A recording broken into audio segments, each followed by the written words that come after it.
혹시 잦은 건망증을 걱정하고 계신가요? 그렇다면 지금 이 영상을 보기 전에 딱 한 가지만 확인해 보십시오. 지금 이 순간 여러분은 스마트폰을 들고 이것을 보고 있습니까? 그렇다면 이미 답이 나왔습니다.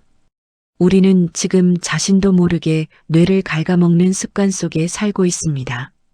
오늘 이 이야기를 끝까지 들으신다면 세 가지를 얻어가실 겁니다.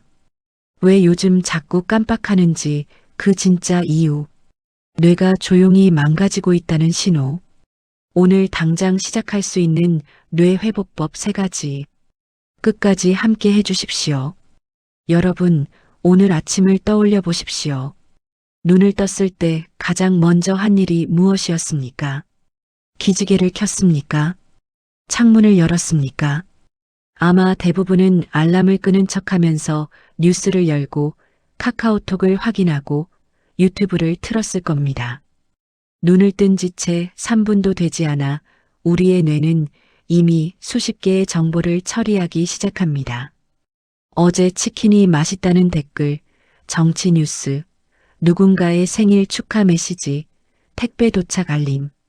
뇌가 깨어날 틈도 없이 우리는 이미 정보의 파도 속에 뛰어들어 버립니다.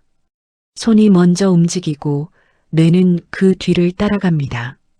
우리는 지금 생각하기 전에 반응하는 삶을 살고 있습니다. 20년 전을 기억하십니까? 아침에 일어나면 잠시 멍하니 천장을 바라보았습니다. 커피 한 잔을 끓이면서 창밖을 내다봤습니다. 그 짧은 시간 동안 뇌는 스스로 준비를 했습니다. 오늘 무엇을 할지, 어제 있었던 일 중 중요한 것은 무엇이었는지, 뇌가 자연스럽게 정리하는 시간이 있었습니다. 지금은 그 시간이 없습니다. 아예 사라져버렸습니다. 뇌는 단 한순간도 쉬지 못합니다. 최근 한 달 동안 아무것도 하지 않고 가만히 앉아 있었던 적이 있습니까? 스마트폰도 없이, 텔레비전도 없이, 그냥 가만히. 아마 거의 없으실 겁니다. 있다 해도 불안했을 겁니다. 뭔가를 해야 할 것 같은 느낌, 이 시간을 낭비하는 것 같은 느낌, 그 불안감 자체가 이미 뇌가 보내는 신호입니다. 나 지금 많이 지쳤어. 사람들이 자주 하는 말이 있습니다. 요즘 자꾸 깜빡해. 방금 뭘 하려고 했더라. 사람 이름이 도통 생각이 안 나. 그리고 이렇게 결론 내립니다. 나이 먹어서 그래. 아닙니다. 나이가 문제가 아닙니다. 뇌가 지친 겁니다. 나이로 인한 인지 저하는 매우 천천히 수십 년에 걸쳐 서서히 일어납니다. 하지만 요즘 많은 분들이 경험하는 깜빡임과 집중력 저하는 훨씬 빠르게 그리고 훨씬 젊은 나이에도 나타나고 있습니다. 이유는 딱 하나입니다.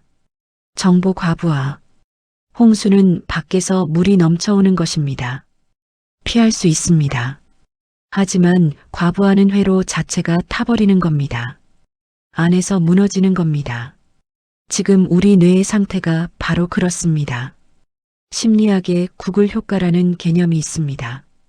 검색하면 언제든지 찾을 수 있다는 걸 알게 된 이후로 뇌가 기억하려는 노력을 의도적으로 줄이기 시작했다는 겁니다. 뇌는 굉장히 효율적인 기관입니다. 어차피 나중에 검색하면 되는 정보는 굳이 저장하지 않습니다. 예전에는 친구의 전화번호를 외웠습니다. 자주 가는 길을 머릿속에 지도로 기억했습니다. 하지만 지금은 다릅니다. 전화번호는 스마트폰이 기억합니다. 길은 네이버 지도가 안내합니다. 우리는 기억하는 행위 자체를 기계에게 넘겨버렸습니다. 기억하는 근육이 약해졌습니다. 근육도 쓰지 않으면 위축되듯이 기억력도 사용하지 않으면 줄어듭니다. 이것은 능력의 문제가 아니라 사용의 문제입니다. 한 60대 신사가 있었습니다.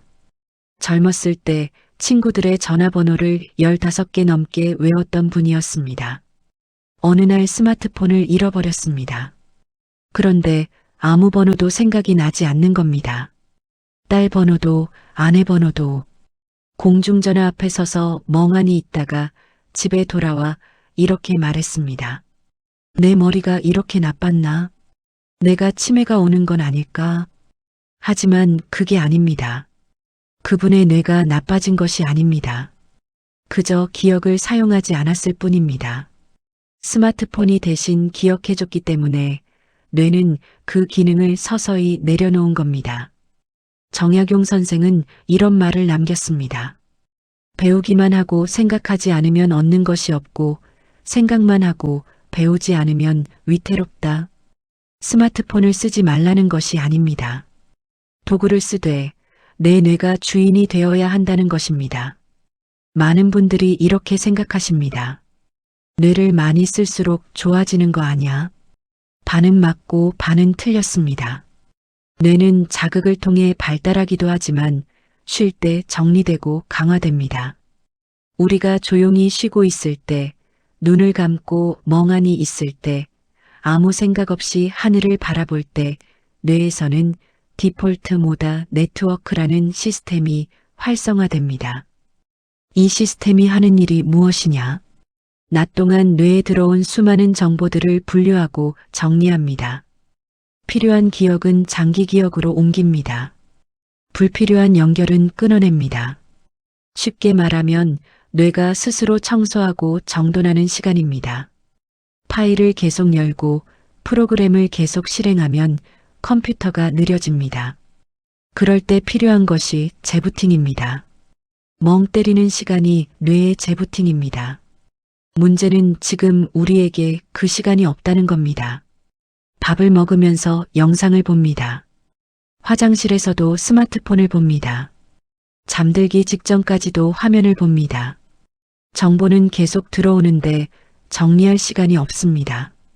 서랍에 물건을 계속 넣기만 하고 정리를 하지 않으면 나중에는 필요한 물건을 찾을 수가 없습니다.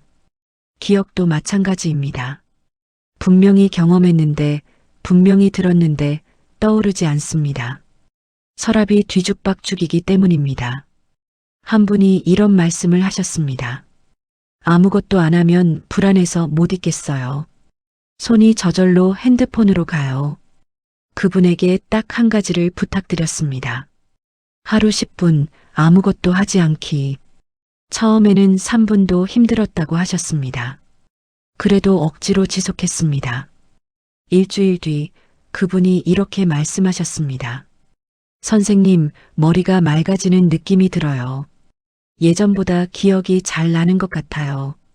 이것이 뇌가 살아나는 과정입니다. 정약용 선생은 말씀하셨습니다. 마음이 고요해야 지혜가 생긴다. 고요함은 사치가 아닙니다. 필수입니다. 요즘 우리는 기록을 너무 쉽게 합니다. 좋은 풍경을 보면 사진을 찍습니다.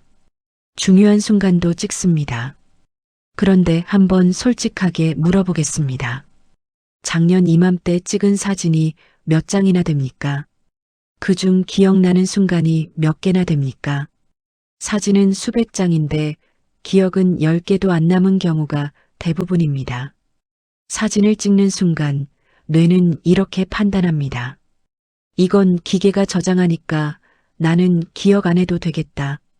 그래서 경험이 뇌 속에 깊이 새겨지지 않습니다.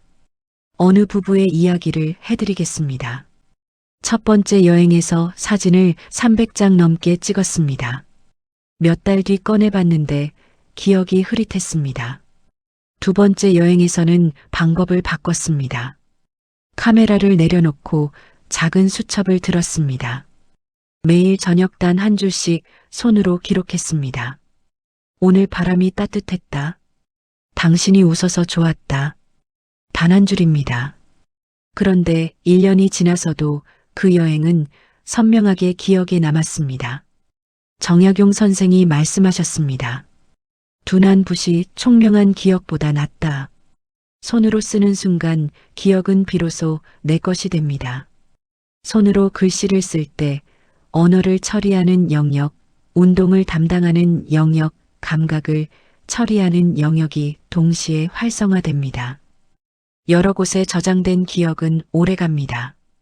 쉽게 사라지지 않습니다. 수첩 한 권이면 됩니다. 볼펜 하나면 됩니다. 매일 딱 한 줄. 그게 전부입니다. 요즘 영상의 평균 길이가 얼마인지 아십니까? 유튜브 쇼츠, 인스타그램 릴스, 대부분 30초에서 1분 사이입니다. 이것이 습관이 되면 우리의 뇌가 긴 생각을 견디지 못하게 됩니다. 조금만 길어지면 지루합니다. 조금만 복잡하면 피합니다. 2000년대 초반 사람의 평균 집중 시간은 약 12초였습니다.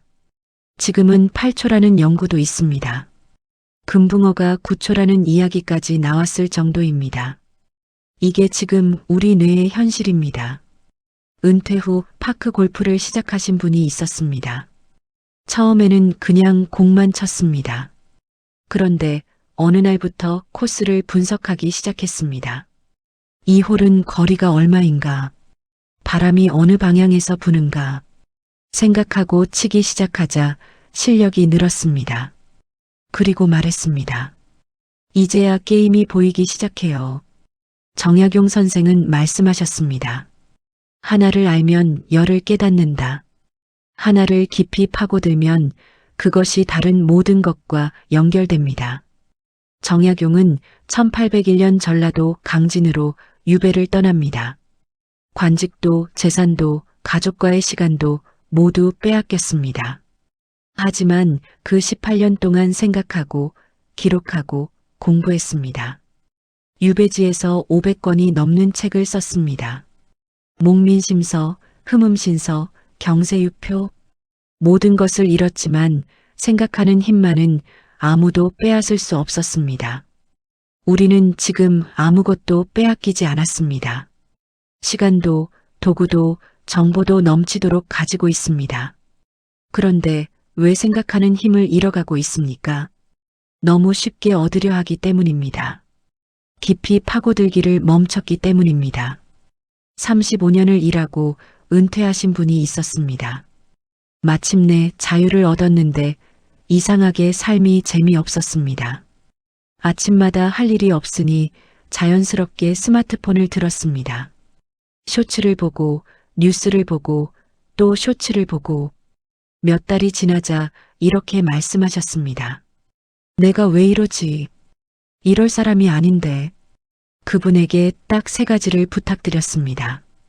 하루 10분 멍 때리기, 하루 한 줄 손으로 기록하기, 하루 한 가지 깊이 생각하기. 3개월 뒤 그분이 말씀하셨습니다. 선생님, 내가 다시 살아난 것 같아요. 첫 번째 실천입니다. 하루 10분 멍 때리기. 스마트폰을 내려놓습니다. 텔레비전을 끕니다. 음악도 끕니다. 그냥 앉아 있습니다. 눈을 감아도 됩니다. 창밖을 바라봐도 됩니다. 처음에는 1분부터 시작하십시오.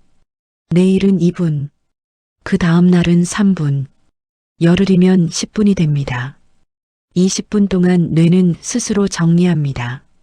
기억을 강화하고 감정을 정리하고 불필요한 것들을 걷어냅니다. 아무것도 하지 않는 것이 사실 가장 많은 것을 하는 시간입니다. 2번째 실천입니다. 하루 한 줄 손으로 기록하기. 1,000원짜리 수첩이면 충분합니다. 매일 저녁 잠들기 전에 딱 한 줄만 씁니다. 오늘 점심에 먹은 김치찌개가 맛있었다. 손자가 전화해서 기뻤다. 날씨가 맑아서 산책하기 좋았다. 딱 한 줄. 오늘 내가 느낀 것 하나. 한 줄이 1년 쌓이면 365줄입니다. 그 수첩을 5년 뒤에 꺼내 읽어보십시오. 여러분의 삶이 그곳에 살아있을 겁니다. 3번째 실천입니다. 하루 한 가지 깊이 생각하기. 매일 한 가지 주제를 정하고 10분 동안 깊이 생각합니다. 내가 요즘 가장 감사하게 생각하는 것은 무엇인가? 내 삶에서 가장 잘한 결정은 무엇이었나? 정답이 없습니다. 결론이 없어도 됩니다. 중요한 것은 생각하는 행위 자체입니다. 생각하는 근육을 쓰는 것, 그것이 뇌를 깨어나게 합니다. 정약용 선생의 마지막 말씀을 드립니다. 사람은 스스로를 다스릴 때 비로소 자유롭다. 스마트폰이 여러분을 지배합니까? 아니면 여러분이 스마트폰을 지배합니까? 알림이 울릴 때마다 손이 먼저 움직입니까? 지금 이 차이가 10년 후 여러분의 뇌를 완전히 다르게 만들어 놓을 겁니다. 스마트폰은 훌륭한 도구입니다. 하지만 그 도구가 여러분의 뇌를 대신할 수는 없습니다. 기억도 생각도 감정도 판단도 이것은 모두 여러분의 뇌가 하는 일입니다. 기계가 대신해 줄 수 없는 일입니다. 이 세 가지가 쌓이면 어느 날 이런 순간이 옵니다. 오래 생각나지 않던 이름이 문득 떠오릅니다. 흐릿하던 기억이 선명해집니다. 그때 느끼실 겁니다. 아, 내 뇌가 다시 돌아왔구나. 오늘 저녁 딱 한 가지만 해보십시오. 스마트폰을 내려놓고 눈을 감고 10분만 가만히 계십시오. 그리고 여러분의 뇌에게 이렇게 말해 주십시오. 이제 좀 쉬어도 괜찮아. 오늘 내려놓은 스마트폰은 시간을 버린 것이 아닙니다. 뇌를 살린 것입니다. 오늘 쓴 한 줄의 기록은 사소한 것이 아닙니다. 여러분의 인생을 새기는 것입니다. 오늘 10분의 생각은 낭비가 아닙니다. 뇌를 깨우는 시간입니다. 여러분의 또렷하고 맑은 노년을 진심으로 응원합니다. 오늘도 끝까지 함께 해주셔서 감사합니다.